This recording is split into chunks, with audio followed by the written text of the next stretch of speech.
Assalamualaikum warahmatullahi wabarakatuh. Selamat pagi, siang, sore, malam untuk seluruh peserta didik MTS SMP yang sedang menjalani proses pembelajaran jauh melalui daring di rumah masing-masing. Untuk pertemuan selanjutnya, kita akan belajar tentang pembelahan sel khususnya pada proses mitosis. Kita mengingat pada materi-materi sebelumnya, ketika kita berbicara tentang pembelahan sel, maka kita tidak lepas dari teori-teori tentang pembelahan sel itu sendiri. Teori-teori tersebut diungkapkan oleh beberapa ilmuwan seperti yang diungkapkan oleh ilmuwan Jerman dengan nama Rudolf Virchow. Dia mengatakan bahwa setiap sel hidup itu berasal dari sel-sel sebelumnya. Berbicara tentang sel hidup, kita tidak lepas dari makhluk hidup itu sendiri. Seperti manusia. Manusia merupakan makhluk hidup yang memiliki sel banyak sekali. Pada manusia dewasa, manusia memiliki jumlah sel 2000 triliun. Tentunya sel-sel 2000 triliun tersebut tidak serta-merta tumbuh sendiri. Dia berasal dari satu sel, dari sel tunggal. Sel tunggal tersebut berasal dari sel sperma dan sel ovum. Kemudian dia membentuk sebuah zigot, selanjutnya membentuk lagi sebuah organ tubuh, dan akhirnya berkembang menjadi manusia utuh. Dan selanjutnya, pada pembelahan sel, kita tidak lepas dari apa tujuan utama dari sel itu membelah. Kita ke flashback ke belakang, mengingat materi yang telah kita pelajari bersama, bahwa ada 3 tujuan sel membelah. Yang pertama adalah untuk pertumbuhan, yang kedua adalah untuk memperbaiki sel-sel yang rusak, dan yang ketiga adalah untuk reproduksi. Itu dulu pengantar tentang pembelahan sel kita. Selanjutnya, kita akan menuju ke materi proses mitosis. Bahwa ada 4 proses mitosis. Mari kita belajar bersama. Oke, sebelum ke tahapan pembelahan mitosis, kita akan mengenal dulu tentang bagian-bagian sel. Karena apa? Karena bagian-bagian sel ini kita harus tahu berkaitan tentang pembelahan mitosis dan meiosis selanjutnya. Oke, kita mulai dari yang paling tengah ini. Ini namanya adalah nukleus. Dalam bahasa Indonesianya namanya inti. Nukleus, di dalam nukleus ini terdapat kromosom. Kromosom merupakan pembawa materi genetik atau pembawa sifat-sifat yang diturunkan dari orang tua ke anak-anaknya atau dari induk ke anak-anaknya. Itu adalah kromosom yang ada di dalam nukleus. Kemudian inti ini dilapisi oleh membran, namanya membran inti. Kenapa dilapisi? Karena biar isi yang terkandung di dalamnya tidak tercerai-berai keluar.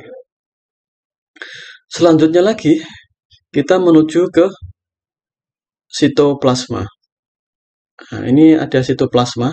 Kemudian ada organel-organel banyak lagi selain sitoplasma, yaitu yang pertama adalah aparatus Golgi, kemudian ada mitokondria, kemudian ada lisosom, ada ribosom, jadi yang titik-titik banyak ini namanya ribosom, kemudian ada retikulum endoplasma, dan yang terakhir ada sentrosom. Dari berbagai banyak organel yang telah disebutkan tadi, ada 2 yang sangat berperan penting dalam pembelahan mitosis maupun meiosis. Apa itu? Yaitu yang pertama adalah inti sel dan yang nomor 2 adalah sentrosom. Di sini sentrosom ada sepasang ini. Oke, selanjutnya kita menuju ke tahap proses mitosis.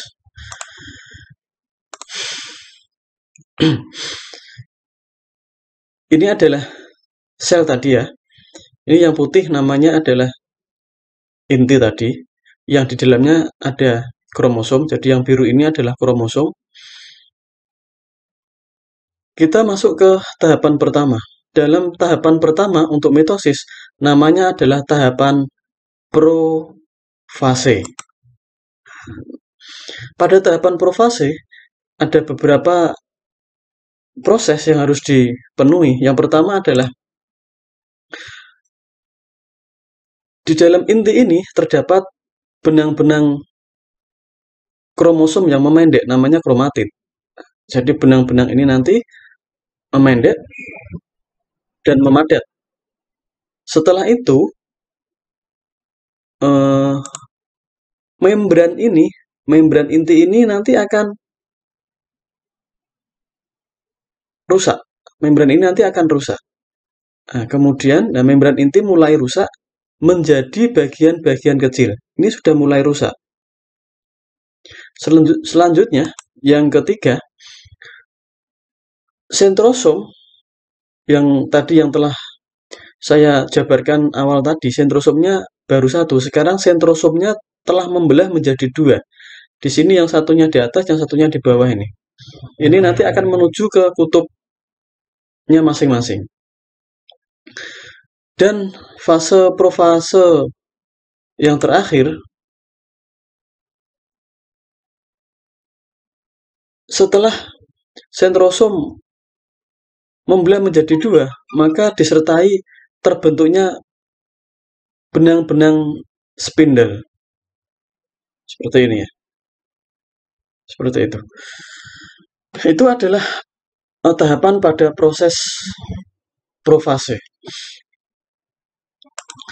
Selanjutnya, setelah kita ke tahapan profase, kita menuju ke tahapan yang nomor 2, namanya adalah metafase.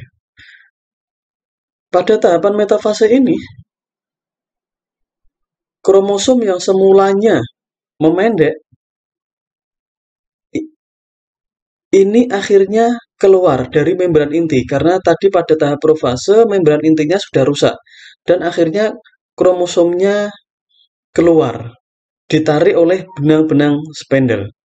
Oke, di sini kita lihat pada tahapan awal, sentrosom telah berada di kutub-kutubnya. Nah, jadi sentrosom ini sudah berada di atas dan di bawah. Pada tahapan selanjutnya, kromosom berjejer pada bidang pembelahan. Jadi kromosom ini berada di tengah-tengah bidang pembelahan. Kenapa dia berada di tengah-tengah? Karena bidang tengah ini adalah bidang pembelahan sel. Seperti itu. Oke, selanjutnya kita ke tahap yang nomor 3, namanya anafase. Setelah profase, metafase, yang nomor 3 adalah anafase. Pada tahapan anafase ini, kita lihat kromatin yang semulanya berada di tengah, ini ditarik oleh benang-benang spindle.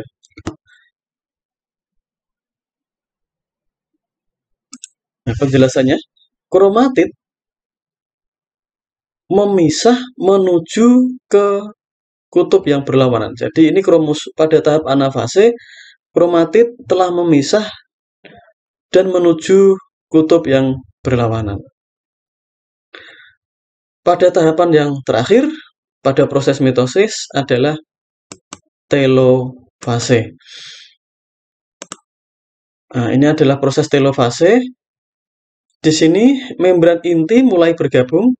Jadi membran inti yang telah rusak tadi akan bergabung kembali. Seperti pada tahapan awal. Akan bergabung kembali. Ini membran inti akan bergabung kembali.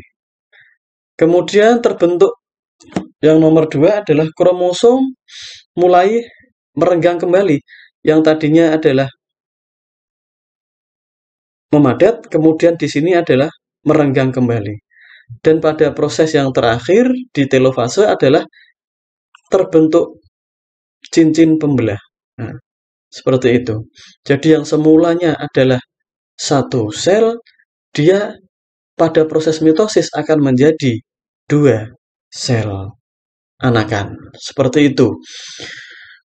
Itu adalah 4 fase proses pembelahan mitosis.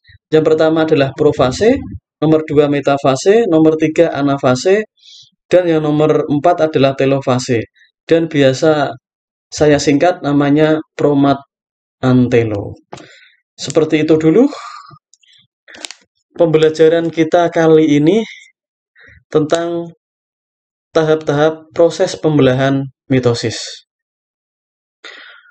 Kalau ada salah, bisa dicari pembenarannya ya.